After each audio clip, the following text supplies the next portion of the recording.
Om Swastiastu. Assalamualaikum warahmatullahi wabarakatuh. Perkenalkan, saya Maulita Wulandnugraheni, CGP Angkatan 9 dari SMA Negeri 1 Di sini saya bersama dengan Bapak Iketut Suwartana selaku Kepala SD Negeri 4 Dulutan. Selamat pagi, Pak. Selamat pagi. Di sini saya akan wawancara dengan Bapak.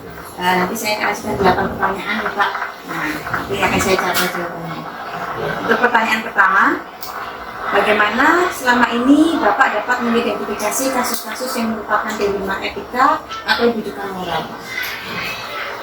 Baik, terima kasih Bu terkait dengan pertanyaan berkaitan dengan dilema etika termasuk juga bujukan moral.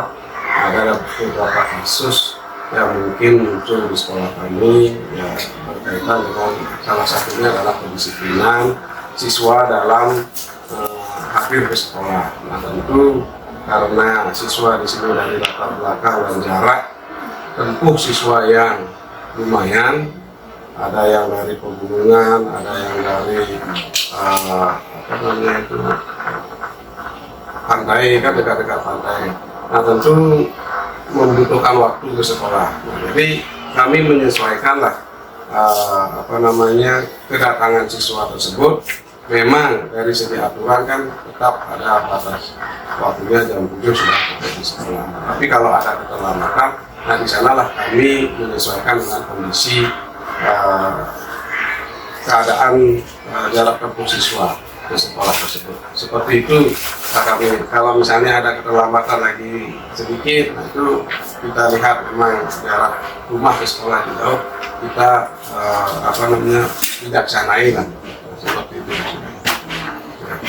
Kemudian, bagaimana selama ini Bapak menjalankan pengambilan keputusan di sekolah Bapak, terutama untuk kasus-kasus di mana ada dua kepentingan yang sama-sama benar atau sama-sama mengandung nilai kebenaran? Terkait dengan pengambilan keputusan, nah itulah kalau kedua-duanya benar, di sanalah letak dilema kita dalam mengambil keputusan. Nah, jadi kalau memang keduanya benar, tentu harus ada salah satu yang kita putuskan. Nah, di sana kami berdiskusi lah dengan teman-teman guru. Nah, karena di sekolah kan tidak ada istilahnya seperti SMP, SMA, Wakasek. Nah, jadi hanya berdiskusi bersama teman-teman guru, utamanya juga ada guru tiket yang menangani bertanggung jawab dalam satu kegiatan tersebut. Kita diskusikan bersama-sama mana yang dirasa paling baik dari penyampaian teman-teman dan masuk akal. Nah, itulah yang dijadikan sebuah keputusan. Itu sama-sama diterima kan. Ya, jadi diskusi dengan guru. Ya, diskusi.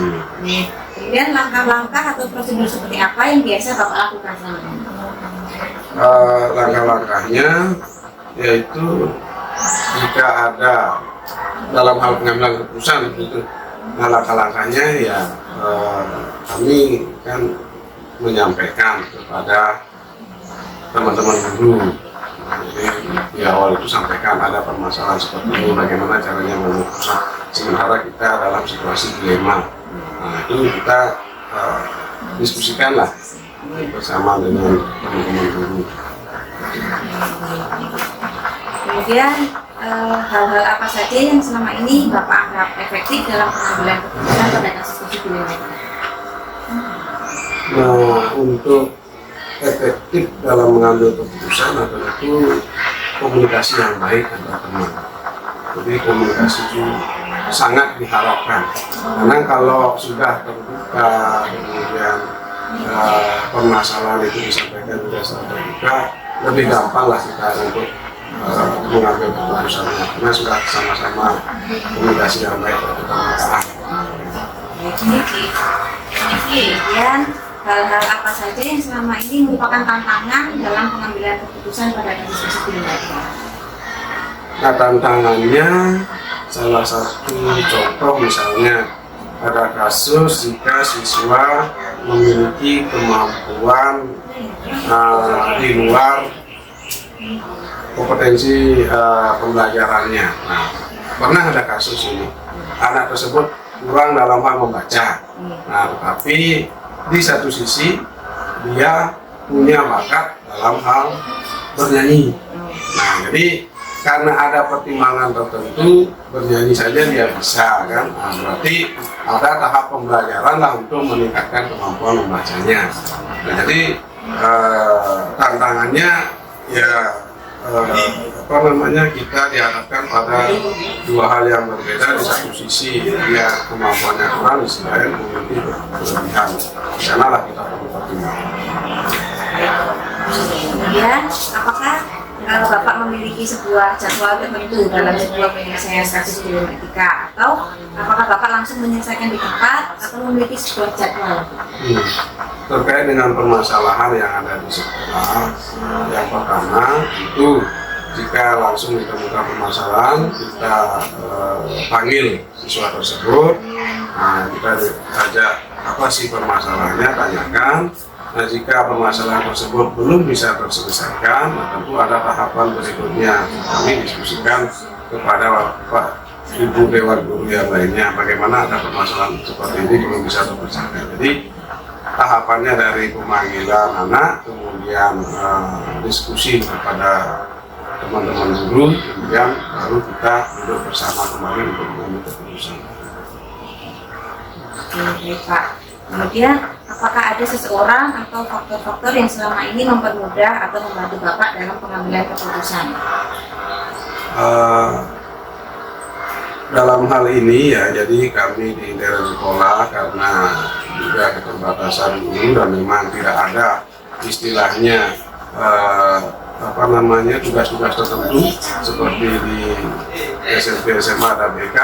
Kalau di sini kan muncul ya BK-nya langsung jadi satu guru berangkat BK. Nah, jadi untuk mempermudah itu ya tetap kita komunikasi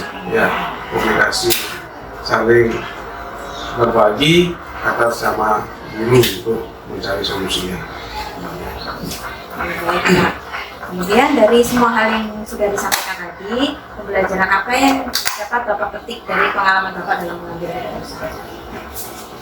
Nah, untuk mendapatkan keputusan yang baik bisa diterima oleh sesama teman atau juga kaitannya dengan siswa itu, tentu perlu pembudayaan.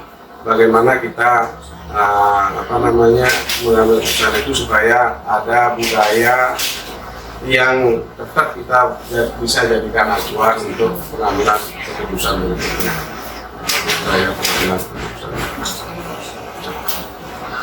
Baik Pak, sudah tadi 8 pertanyaan sudah disampaikan.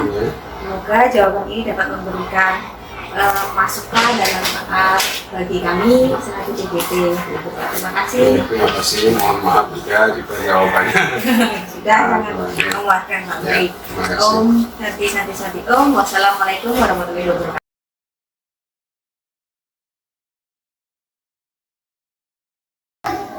Om Swastiastu. Assalamualaikum warahmatullahi wabarakatuh. Berjumpa lagi dengan saya Maulita Nugraini CGT angkatan 9 dari SMA Negeri 1 Kalbar. Di sini saya bersama dengan Bapak Inyoman Ananta Wijaya selaku Kepala SD Negeri 1 Islam. Selamat pagi Pak. Nah, di sini saya akan melakukan wawancara dengan Bapak. Saya nanti akan mengajukan 8 pertanyaan Pak. Yang pertama, selama ini bagaimana Anda dapat mengidentifikasi kasus-kasus yang merupakan di dunia etika atau selama ini untuk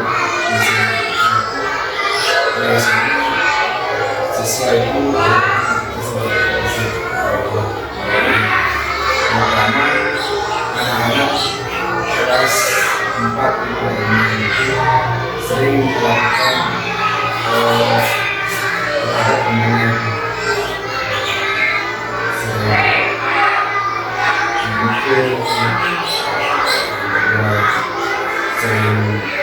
sering mengambil makanya untuk teman tersebut kami di sini membentuk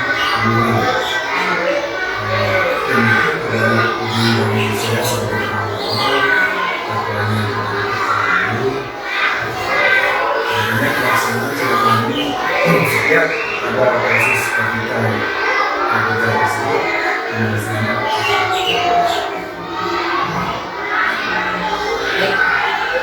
Kemudian selama ini bagaimana Bapak menjalankan pengambilan keputusan di sidang Bapak, terutama untuk kasus-kasus di mana ada dua kepentingan yang sama-sama benar atau sama-sama mengambil keputusan.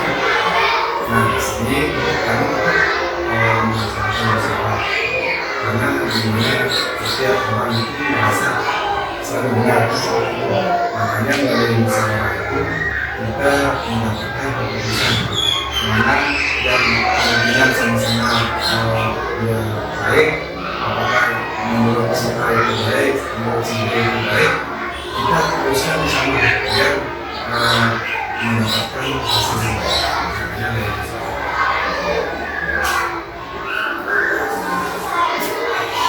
Kemudian langkah-langkah atau prosedur seperti apa yang biasa dilakukan sama Untuk siswa kami serahkan di masing-masing kelas itu dengan aturan bahwa aturan itu apabila dia melanggar aturan kondisinya dari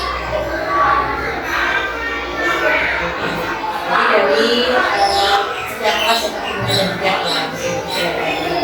Kemudian hal-hal apa saja yang selama ini Bapak anggap efektif dalam mengambil keputusan pada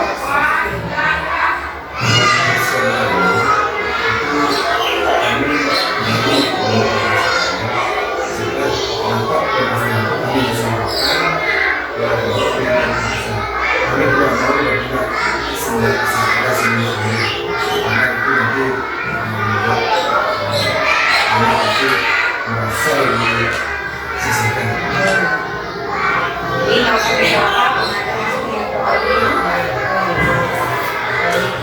kemudian apa saja yang selama ini merupakan tantangan dalam mengambil keputusan pada kasus tersebut.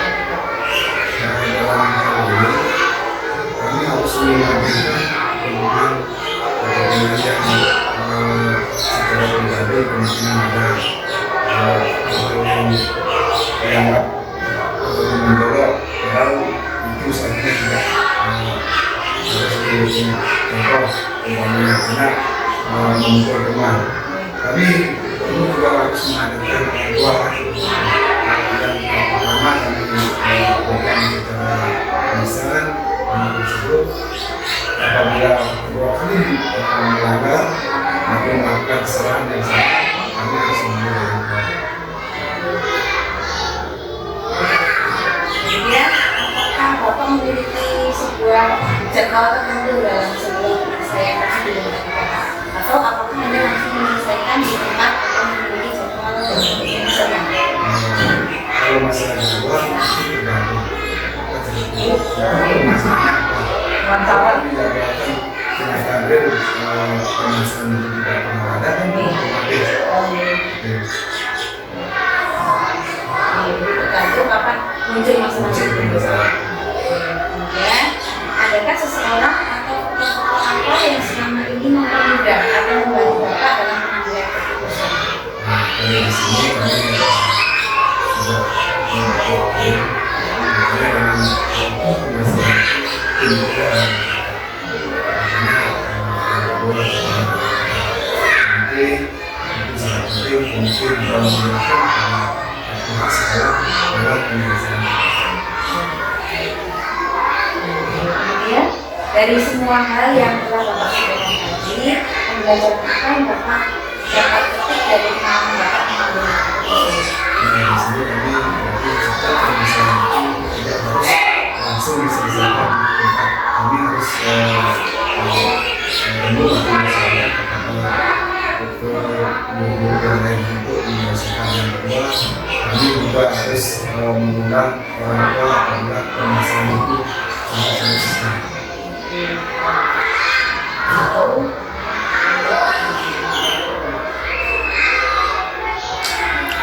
Baik Pak, sekian saja pertanyaan dari kali ini. Terima kasih atas hal-hal yang disampaikan dan telah memberikan masukan dan telah memberikan pengetahuan dari kita. Terima kasih Pak. Oke, terima kasih Pak. Terima kasih Pak. Assalamualaikum warahmatullahi wabarakatuh.